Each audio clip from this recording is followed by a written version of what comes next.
Заповядай, Цъки. Тък му говорихме за тебе. Някакъв смисъл. Заповядай ти задължителната бира за Цъки. Дами и господа, Цъки, традиционен победител в лигата и много силно перо. Имаш ли нещо да кажеш? Извинявай, само преди да почнеш във връзка с това, което до сега чухме.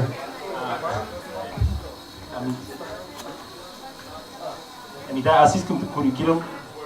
Първите евреи са те с Мойсей на планината Синай. Да. Авраам, Исак и Яков са прародители на всички религии. Според всички религии. Да. Извинявайте. Не съм имал нищо предвид. Така е, да. Супер, не е много правилна корекция. Какво иначе правиш? Добре. И така да чуем твоята история. Аз не знам как да заставя, така че се виждаме. Но добре, не. Здравейте на всички отзад!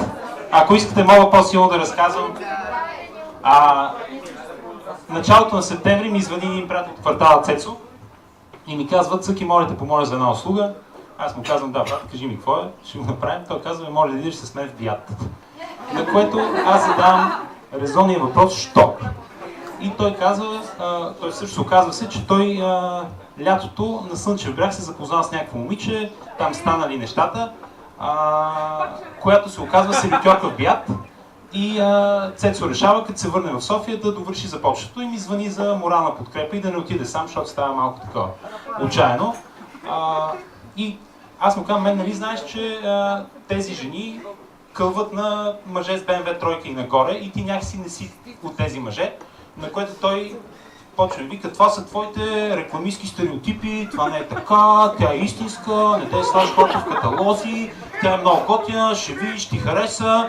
Аз викам: добре, брато, шо ми истинска, отиваме при едно условие, не мятаме салфетки. Цецо казва: да, ние сме някакви селени, не мятаме салфетки.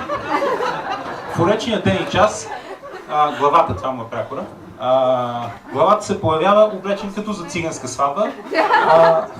Небето се отразява в обувките му, ръба на панталона реже въздуха, някаква риза с големите еки, не знам, сигурно си имат някакво име, така е леко разгърдана, пуснал си е тридневна брада, да не би тя да си помисли, че той специално за нея се обръснал и си е купил вакса, защото гела си личал, пък ваксата не. Влизаме вътре, сядаме в някакво сепаре, което той е запазил и си поръчаме уиски от по-скъпите, нали, да не би да си помисли тя, че сме някакви сени, нали, не черно Джони, за да не би да си помисли тя, че нямаме вкус и сме от, нали, мейнстрима.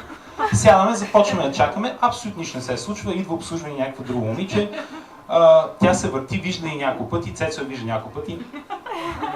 Никакво внимание не ни обръща тя. Една бутилка уиски по-късно, Цецо започва да прозира какво му се случва. Аз го успокоявам, викам: не, брато, тя сигурно има работа, ще дойде. Той ще дойде, ще яга майката ще и така седи тук, взела се в бутилка си и само седи с поглед през цялото време, къде отива тя, а тя не отива към нас. Аз съответно жестоко се изнервям, аз слушам чалга, някакви хора почнаха да мятат салфетки най-сетне. Цецо ми туне на главата едно и също през цялото време и се напивам. Отгоре на всичкото, рано или късно се случва неминуемо, трябва да отида до туалетна, отивам до туалетна, това не е интересно, връщам се до туалетна и на изхода от туалетната се блъскам с свършното звено между човека и маймуната. Някакъв такъв огромен австралопитек, който си беше закачил лайнеца на темето според мен, защото той нямаше брат. В смисъл, няма как да качиш на нещо, което нямаш, който ми казва: малко блъскаш. Значи, в нормална ситуация, което ви съветвам, бих му отговорил: извиняй, не те видях, и бих се опитал да се измъкна, приеме пребил. Обаче в тази ситуация, защото съм много изнервен и много пиян и има чалга, там: ти внимай, ако блъскаш, ето на моята маса е албански мафиот. При който той се обръща и вижда на моята маса някакъв чубанин, пред почти празна втора бутилка дипъл, как гледа така. И не знам какво му става, но нали, ме пуска да мина, аз сядам до Цецо, Цецо ме пита какъв беше школа. Аз няма как да му обясня, че албанската мафия ни пази в този момент. И викам: това всъщност, той извинява, нали, не исках аз да ти го казвам, но това е гаджето на твоето момиче, помоли ние да някакви. На което Цецо по масата: майка му шева, ще моя майката, майка му шева, ще моя майка, и започва да седи него с поглед. И не стига, че започва да го седи с поглед, онзи човек от дансинга, виждайки, че албанския мафиот му седи столът, се премества към приятелите си на масата. Премествайки се при приятелите си на масата, Цецо престава да мога да го вижда и казва, че хубаво го разгледам. Отива, минава покрай него, оглежда и се връща на масата. Минута и половина по-късно. Той сяда до мен на масата, аз му казвам, Цецо, дай си ходим пред то пиянци, той казва, да си ходим, да си не кажа. Преди да сме поръчали каквото е било на не неговото момиче сервитьорка, застават две охрани от двете страни на масата, от заведението, таки огромни хора, аз си казвам, са ни баха майката, са майката ни баха. И се появява някакъв прилично изглеждащ човек в костюм, не обсипан целия с салфетки за разлика от всички останали. И казва, здравейте, аз съм управителен за говори на мен и гледа Цецо да ми го поглежда. Здравейте, аз съм управителен на заведението и сметката оправена, ще ви помоля, ако може да излезете, защото не искаме да има неприятности, да смените заведението. Аз го поглеждам, кивам му съучастнически, че няма проблем, ще оправим.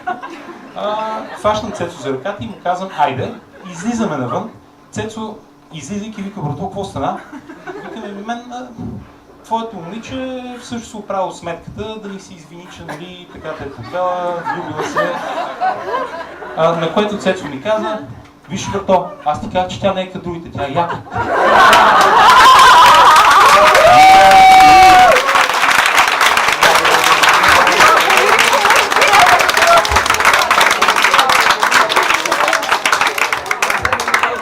Добре, Цеки, кой пише сценариите на българските филми? Шо ли си ти? И аз това питам. Първо на единия въпрос, после на другия. Така. Следващия участник, моля. На Николов. Не, той е Нико Кирилов. Наистина ние няма